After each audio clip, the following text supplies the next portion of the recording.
Hello everybody, I'm Crystal, and this is our review of the Meizu Pro 6.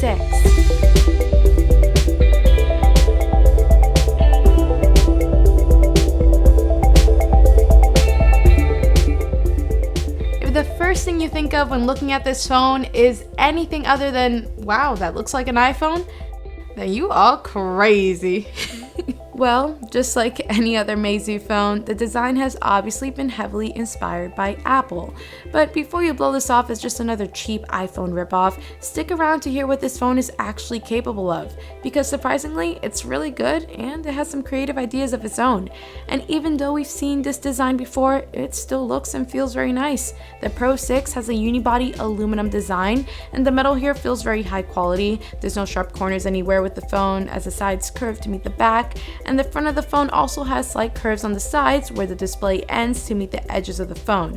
It feels really nice. We have some antenna bands with a unique design at the top and bottom of the back with an ever so slightly HTC 10s camera lens. And underneath this is a funky 10 LED flash. Power and volume buttons are on the right with your speaker, headphone jack, and charging ports at the bottom. And yes, this is the most familiar design feature of the phone, but there's nothing to complain about here. It's a beautiful build that also feels incredible in the hand with its aluminum finish and unibody design. As we push that power button, we're greeted with a very nice 5.2-inch Super AMOLED display. It's a 1080p screen, and with this screen size, we're looking at a PPI of 423, which is great. And no, it's not the highest resolution, but it doesn't have that flicker effect on the eyes while moving the phone at quick speeds. And the whites are really great on here. Even when putting the phone down to its lowest brightness settings, a lot of AMOLED displays start to get very warm and pinkish here, but the Meizu Pro 6 performs very well, delivering true whites no matter where the brightness is set.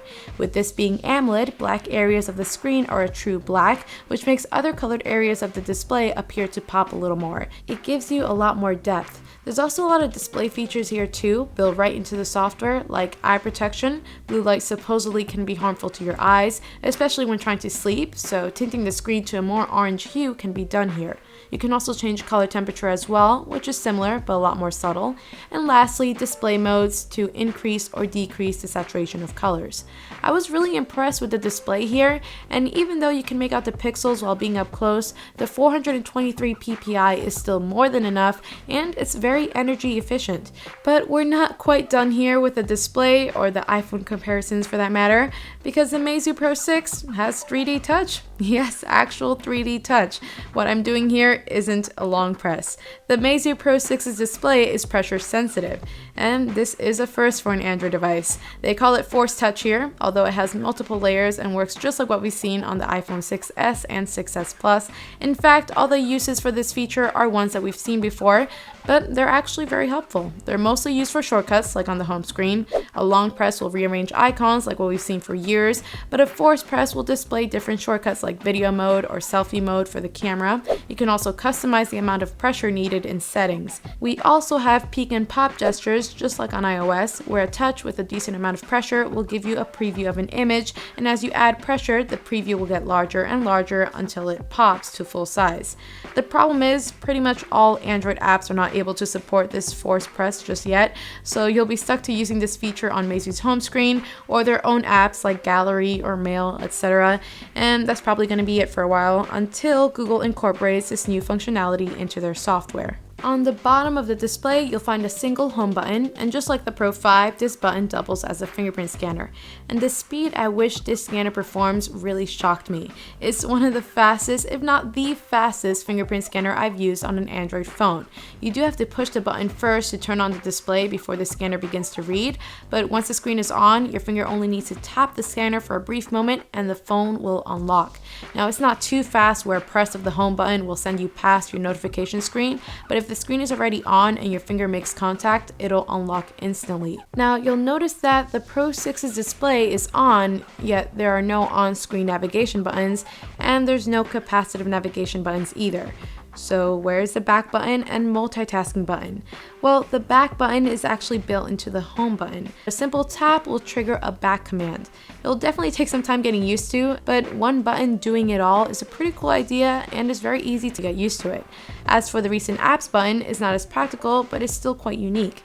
Sliding from the bottom of the screen and up will bring up your recent apps with a very cool animation. As you slide up, the app you're on will slowly shrink as your other recent apps come into frame. It's actually very clever, and the animation here just makes sense. It can be kind of annoying trying to actually trigger this, however going slowly will always work, but that can get frustrating if you're someone who's constantly switching apps. The speaker sits at the bottom, which makes it very easy to cover up, and the sound will always be facing away from you when watching videos. But once again, this was another area where the Meizu Pro 6 really shocked me. This is one of the best sounding bottom facing speakers on an Android smartphone. It gets very loud and delivers very nice bass, and it's very clear while not being tinny. It just sounds really great. Under the hood, we have a pretty powerful processor and GPU combo along with 4 gigs of RAM. You have 2 storage sizes at 32 gigs or 64 gigs, and unfortunately there's no microSD card slot. Throwing the phone through some benchmarks gave me some interesting results, with Geekbench giving the phone a really high score in the 6000s, which is very impressive. However, with Antutu, it didn't quite reach 100K, but still overall very promising results. As for real-world usage, the phone performs very well. It never really slowed up. Launching and switching between apps is very snappy, and gaming is great too. Although gaming isn't the smoothest experience, it's still very much playable.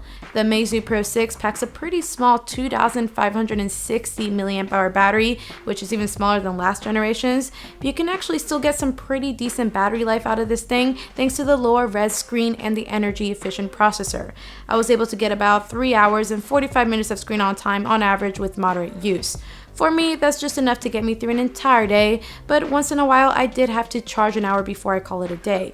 But when you do have to charge, USB Type-C is there, which is very convenient with its reversibility. But just like all Meizu phones, we have something that will split a lot of Android users, and that's its software skin called Flyme OS.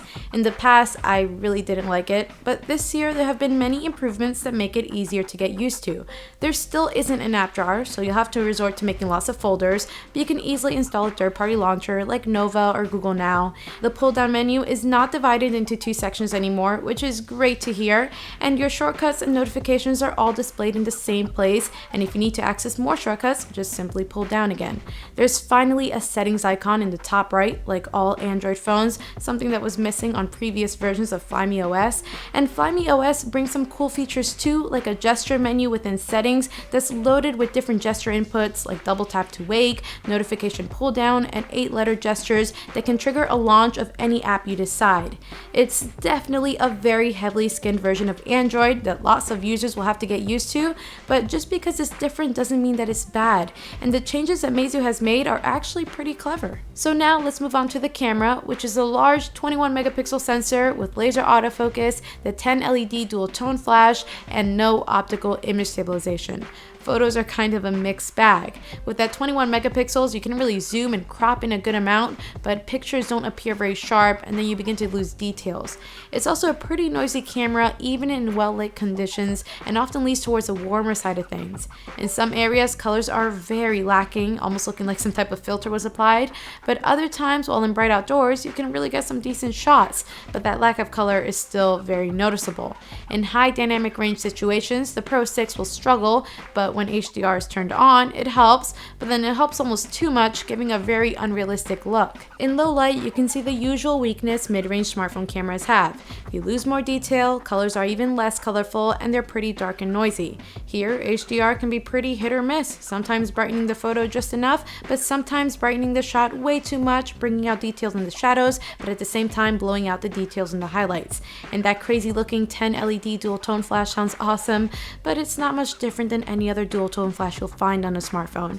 It's probably there just for looks. The 5 megapixel selfie cam has a larger pixel size than most in order to capture more light, but selfies are a little below average. In bright outdoors, you get a decent shot, although it's quite soft with some noise, but if you're in anything other than bright light, your selfie shots will come out very blurry or with lots of distracting noise. You can shoot up to 4K with the Meizu Pro 6, and it looks pretty decent, but at the same time shaky with the lack of optical image stabilization, and it does struggle to focus sometimes when moving. So in the end, I was really impressed with this phone. Yeah, coming in I wasn't expecting much because I knew the Meizu Pro 6 was going to try to implement features that we've already seen before, and I knew it was going to be running a heavily skinned version of Android, but I wasn't expecting these familiar features to be implemented so well, and the tweaks that Meizu has made to their skin actually have a creative purpose. Sure, it's not going to be everybody's cup of tea, but it's a very well thought out phone in every area.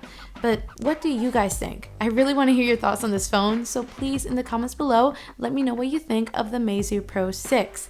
Thank you very much for watching. As always, you can follow us on our social media links listed down below. And if you enjoyed this video, leave a like because that really helps us out. Make sure you head on over to androidauthority.com for the full in-depth review, and subscribe and stay subscribed because we are your source for all things Android.